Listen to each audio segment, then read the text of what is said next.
Hey, Slotch, I do buckaroos. How the heck are you? I'm going to be Tom the Beer Whiskey Whisperer for this video.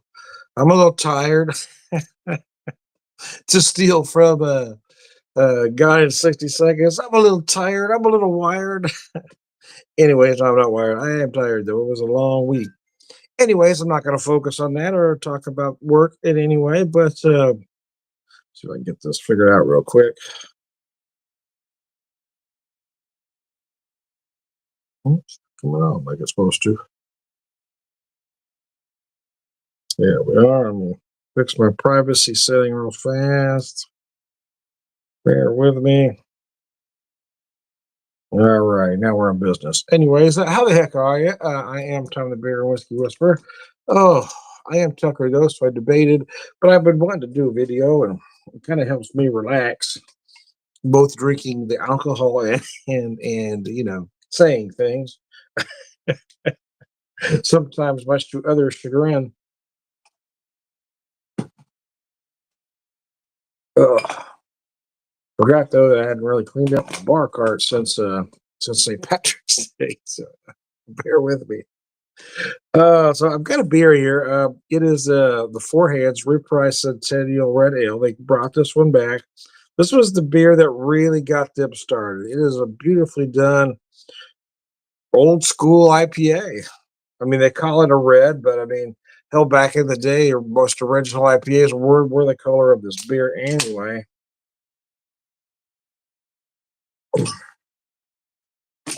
Hands are out wanting to work today. There we go. Let's pour some in here. My little snifter here for about half of the time, more or less. Look at that though. Oh man, that's the aroma, man. That brings back some memories, both good and bad. Some bittersweet, not from the beer per se or for the beer, or just around the circumstances that I first had this beer. Oh, that's gorgeous. I'm gonna set that down, let it breathe a second, and I'm gonna work through some Irish that I've got left. So I'm gonna go go through some of this Quiet Man single malt Irish whiskey, 8-year-old bourbon cask.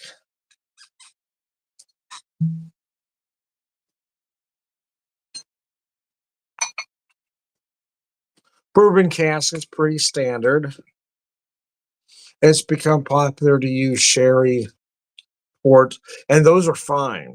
It does add different dimensions, but there is something to be said for the classics, right? There's a reason why things were originally done a certain way, because those second use bourbon barrels really bring out certain flavors in the whiskey and take it in a different direction. Sometimes those fruit notes mute other notes that you really want. Give myself a nice, generous into the wheat pour. So I am off the next couple, so I'm going to take it easy here. Oh man, little bones are hurting. I'll tell you that right. Oh, bones are hurting, man.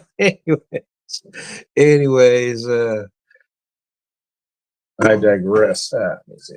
Check this real quick. Actually,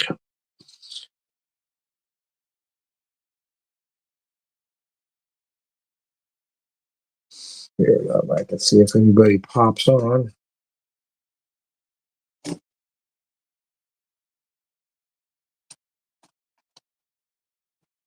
Let's start with the whiskey though, because I like to start there. Oh gosh. I was looking at the Facebook memories come through, and 2 years ago. Well, let's see, that's not quite right.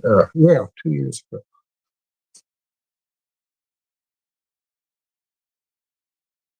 Well, actually, a year ago too was popping up. I had a lot of Irish whiskey on hand. I had several, or I think I had three different varieties from Hyde, a couple others.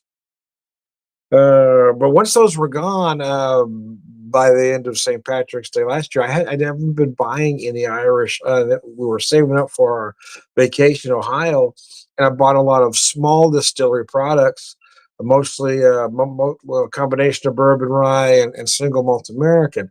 So when it came to St. Patrick's Day this year, I had to go out and buy three different types, so I had something here. And then I smell this whiskey, and then I remember why I love Irish, but I've really been focusing on small distillery bourbon, rye, and again, American single malt. I really love American single malt because it's just a different animal. A lot of American single malts are using new charred oak, right? So it is a much bolder flavor, even though a lot of the mash bill is very similar to your Irish and Scotch friends. The way it's aged is different. And that gives you a completely different whiskey, even though it's a single malt whiskey, so 100% malted barley. Oh, I've really been enjoying those.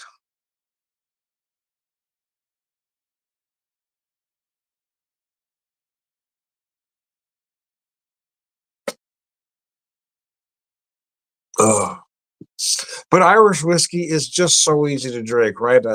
Referred to by many as the smooth, sweeter one, as compared to its Scotch counterparts. There are some peated Irish out there. This one is not. But yeah, you do get more of that sweetness in a good Irish whiskey.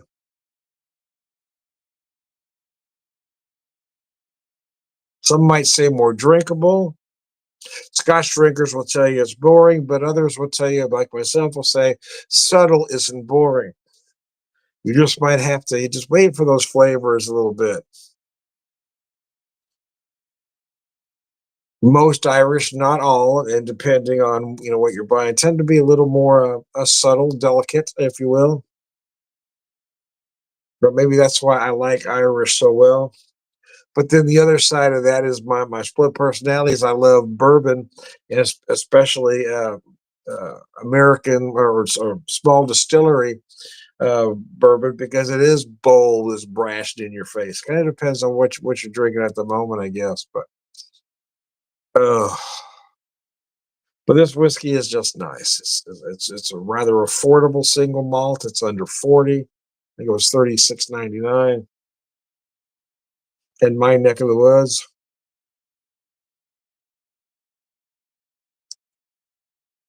And I didn't want to spend a lot of money. I wanted a good product. I even wanted to have at least one single malt, but I didn't want to spend a lot of money on it. Oh,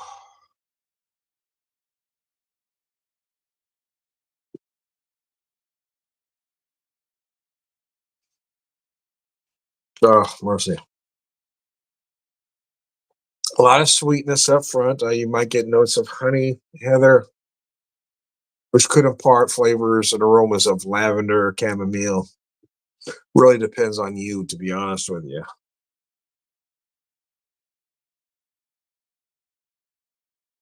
A lot of oak and spice in the finish, more spice than your typical Irish single malt, which I personally like. Like that spice at the end kind of balances that sweetness.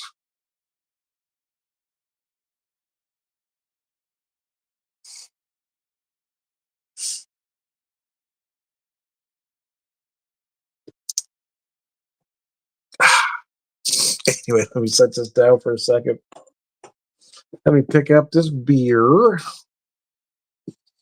Hi, beer. Oh, man.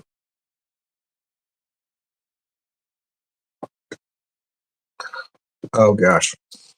Just as delicious as I remember. I don't know if it's changed any, but again, there was just something special about this one for me.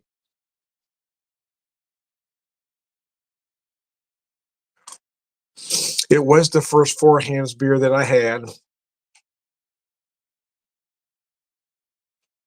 Oh,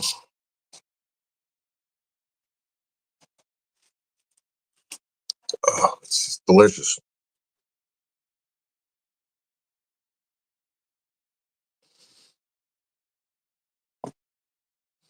It was the beginning part of 2012, and they just came around so at the end of 2011. So they hadn't been around for very long at this moment in time. I think, as far as I remember, I think this was the only beer they had available in other places, restaurants and that sort of thing, which is where I found it. Oh, fuck a duck.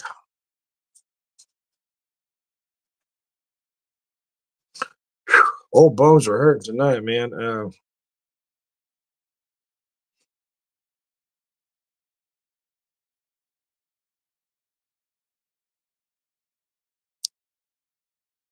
No plans for this weekend because I got pretty much all the socializing I need to do out of my system last weekend. A good friend invited me to be part of the St. Patrick's Day parade here in town. The company he works for had a float, and he was kind of spearheading it all, getting all the volunteers together. So I said, "Oh, what the hell?" What a show what I ended up doing. I ended up. He says, "You want to walk or ride?" I said, "I probably better ride." So I basically sat in the back of the van and handed out. I didn't hand out candy to the folks. I handed out the candy and the other stuff they were giving out to the other volunteers. And anytime we got stopped, I'd load their stuff up. And but you know there was some alcohol involved. But it was I won't say the first time I've ever had Fireball, but it's the first time in a very long while because I don't typically drink stuff like that. But it was handed to me. It was one of those win in Rome moments. The beers they had were Coors and Miller Lite. So anyway, six beers and five five fireball shots later, we ended the parade, and then we went up to a new hotel, relatively new hotel. Moxie's got a rooftop bar that is very nice. Had a cocktail there, and if I'd have been a smart man, I went home from there, but I didn't. Ended up meeting some other friends at another place. And then my wife and I went out and got some dinner, but then came home. And then a smart man would have probably went to bed, but no, I stayed up drinking longer because forgot I had a podcast scheduled. Anyway, nevertheless, I'm typically off Sundays, but I ended up working this Sunday, so ended up working Sunday with a heck of a hangover, and then we had a big to do for St. Patrick's Day. And uh, anyway, to the I'm a little sore, man. I'm glad I've got the next two off. I can relax a minute.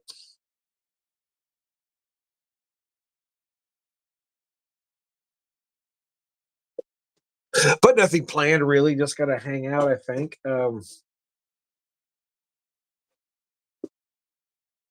Like I said, I got pretty much all the socializing I need to do out of my system for a minute. So yeah. But then somebody will ask me if I want to go somewhere, and I'll feel guilty and go ahead and go, and then this vicious cycle starts all over again. And sometimes I'm able to shut it off and say, "No, I gotta stay home today, man. I'm big." But we'll see how I feel tomorrow.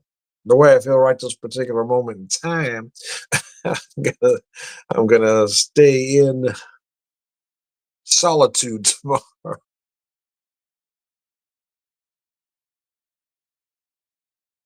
Ugh, mercy. Boy, that is a nice beer though.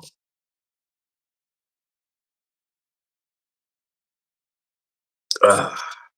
This is just gonna be a one beer, one whiskey video, then we're gonna call it an evening. But I like to check in on Fridays, late Fridays when I can. Oh man.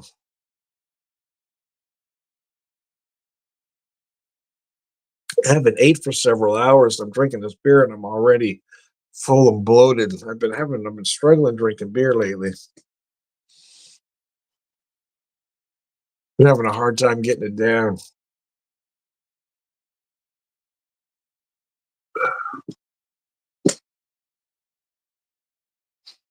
Oh. go back to the whiskey, see if that helps. See if that helps, man. Anyway, I digress. Lunch.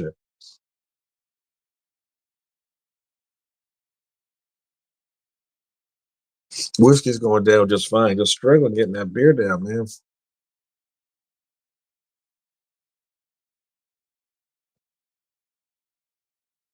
Oh.